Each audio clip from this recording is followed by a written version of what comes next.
जय हिंद दोस्तों, welcome to the session for today and very very good morning to all of you people.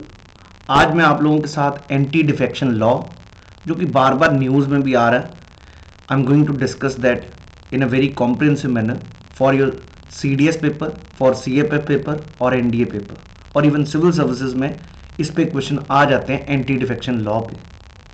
सबसे पहले anti defection law है क्या चीज़ और इसके क्या प्रोविजंस है कॉन्स्टिट्यूशन में and what government has done for this thing. We are going to discuss these things with you people. तो जी शुरू करने से पहले एक चीज़ अनाउंस करना चाहूँगा। We are going to have a new batch on Unacademy, that is conquer batch, where all the top educators of this platform are going to take up the classes with you people in a very comprehensive manner. And the starting of this batch is basically from 10th of December till 30th March. Another one is Meghdoot 2 CDS 1 OTA 2022, जो कि 15 दिसंबर से अभी शुरू हुआ। ज़रूर join करिएगा।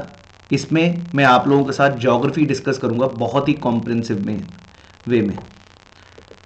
इसी प्रकार Meghdoot 2 CDS 1 IMA 2022 which is going to start from same 15 December start हो चुका है।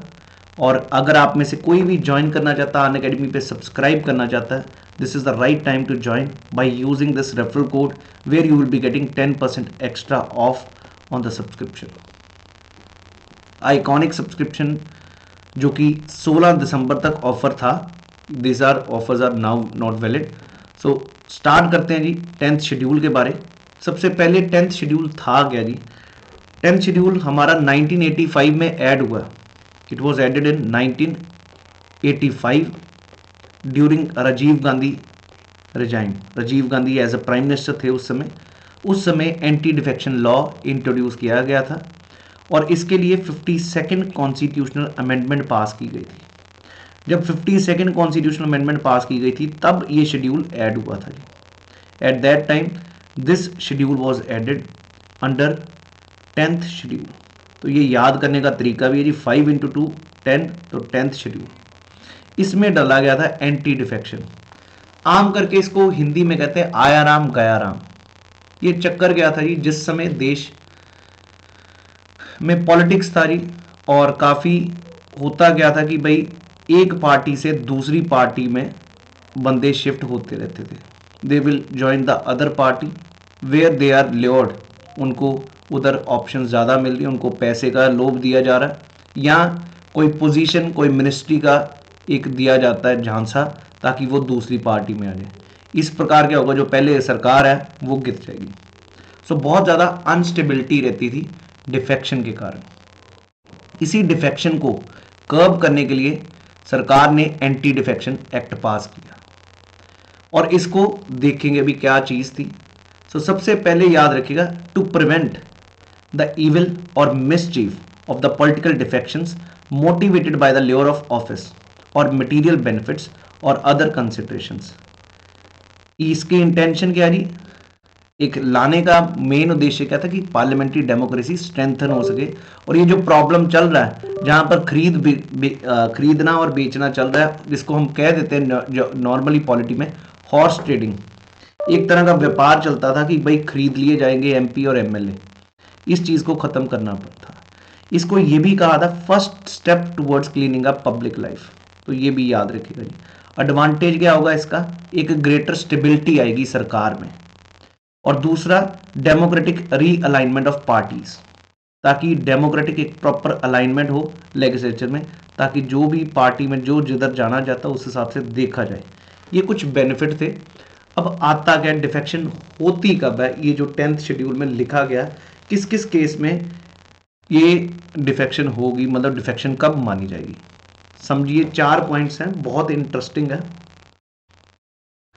अगर एक बंदा जो सपोजिटली बीजेपी की सीट से लड़ा और वो कैंडिडेट बन गया, MP बन गया, अगर वो अगले 5 साल तक वो कोई पार्टी और में नहीं जा सकता।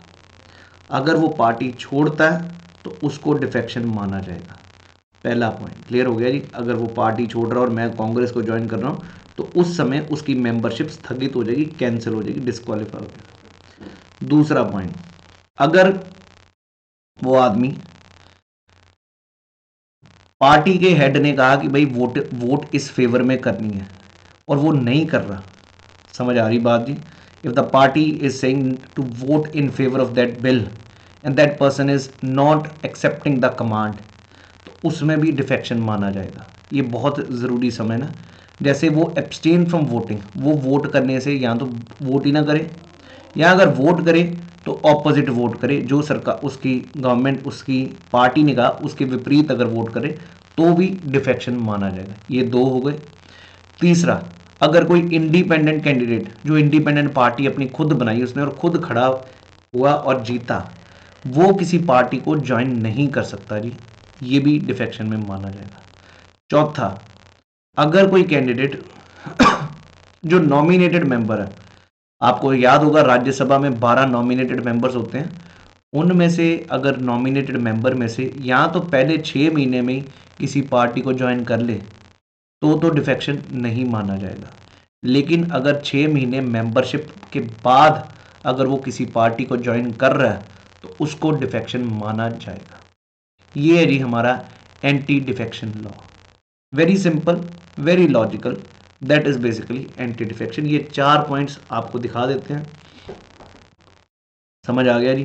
10th शेड्यूल में डिस्क्वालीफाई होगा, गिव्स अप द मेंबरशिप, अपनी पार्टी को छोड़ रहा है जिसकी टिकट से वो लड़ा था इलेक्शन, ही वोट या एब्सटेन्स फ्रॉम वोटिंग, ये भी समझ आ गया। कॉन्ट्रेरी टू डिरेक्शन गिवन, वो एब्सटेन्स का मतलब वोटिंग में पार्टिसिपेट ही नहीं कर रहा, या वो वोट कैसे कर रहा, ऑपोजिट कर रहा, कॉन्ट्रेरी कर रहा। If any independently elected member joins any political party. चौथा, nominated member joins any political party after expiry of 6 months। ये डिस्क्वालिफिकेशन, एक और पॉइंट याद रखना, डिसाइड कौन करता है जी? It is decided by speaker और चेयरपर्सन। ये भी काफ़ी अच्छा क्वेश्चन है जी। कौन डिस्क्वालिफिकेशन डिसाइड करेगा? It will be either it is chairman और it will be the speaker, मतलब प्रिसाइडिंग ऑफिसर। लोकसभा में भी एप्लीकेबल है और राज्यसभा में भी एप्लीकेबल है anti defection law, even legislative assembly में भी, काउंसिल में भी। 52nd अमेंडमेंट सभी को क्लियर हो गया जी। इसमें एक और चीज़ बहुत ही इंटरेस्टिंग है, वो है क्या जी? दिस डिफेक्शन, आपको पता चल गया स्पीकर डिसाइड करता है या चेयरमैन।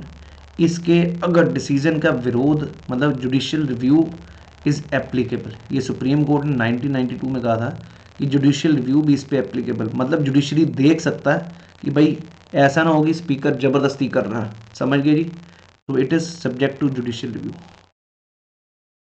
वेरी वेरी इंपॉर्टेंट, ये भी आपके पेपर में क्वेश्चन बन चुका है। अब इस डिफेक्शन में कुछ एक्सेप्शंस भी हैं, उसको समझते हैं। वो क्या है? नंबर 1 एक्सेप्शन इज बेसिकली, अगर कोई बंदा,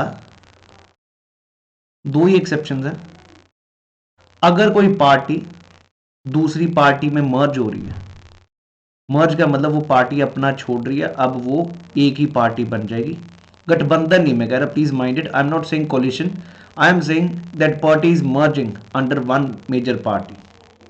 जब ऐसा मर्जेंस हो रहा है, वो मर्जेंस किसको कहा जाता है? ये डिफाइन किया, अगर 2/3 मेंबर उस पार्टी के किसी पार्टी में मर्ज हो रहे हैं, तो जो बाकी 1/3 है उनके पास ऑप्शन है किसी में भी ज्वाइन करें।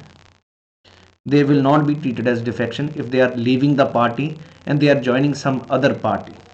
ये है जी anti defection law.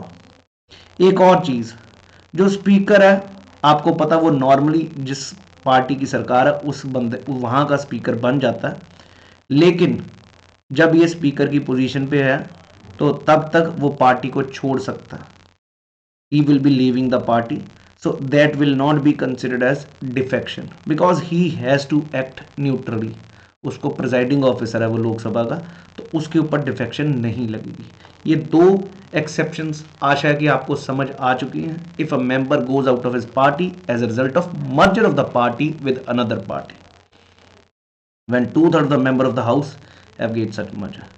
If a member after being elected as the presiding officer of the house voluntarily gives up the membership of his party, rejoins it after he ceases to hold that office, this exemption has been proved। तो ये थे जी defection के कुछ points. आप में से अगर कोई भी मेरे साथ क्लासेस लगाना चाहता है पॉलिटी की, अभी 7:30 to 8:30 PM we are running a batch on Unacademy plus. Definitely you can join the classes. So ये लर्नर ऐप आप इंस्टॉल कर सकते हैं. वहाँ पर आप सर्च कर सकते हैं Shri Prateek and follow me over there. So there you can choose this defense category and subscribe to us. Once you take a subscription, it's very nominal rate. 12 महीने की आपको 9680 की मिल रही है, जिसके ऊपर आपको 10% ऑफ मिलेगा and that is going to be 8712. So इस रेफरल कोड को लगाइए और सब्सक्राइब करिए जल्द से जल्द. अगर आप में से कोई भी मेरे साथ ऑनलाइन क्लासेस लगाना चाहता है, इस समय morning 8 to 9:30 I am running a geography classes, and in the evening it is like 7:30 to 8:30 it is the polity classes, and special classes which are free for everyone who are not even a subscribers. They can join the classes. They are going on daily at 1 PM and evening 9 to 10. I'll be waiting for you. Join my classes with a comprehensive view, and check out my telegram page E Takshila classes to get the PDFs and all these things. तो ये थे जी हमारे current affairs कह रहा हूँ जी. आज से conceptuals I am going to take up daily with you people from different subjects so that we can overcome all the phobia. That's all for today. Thank you.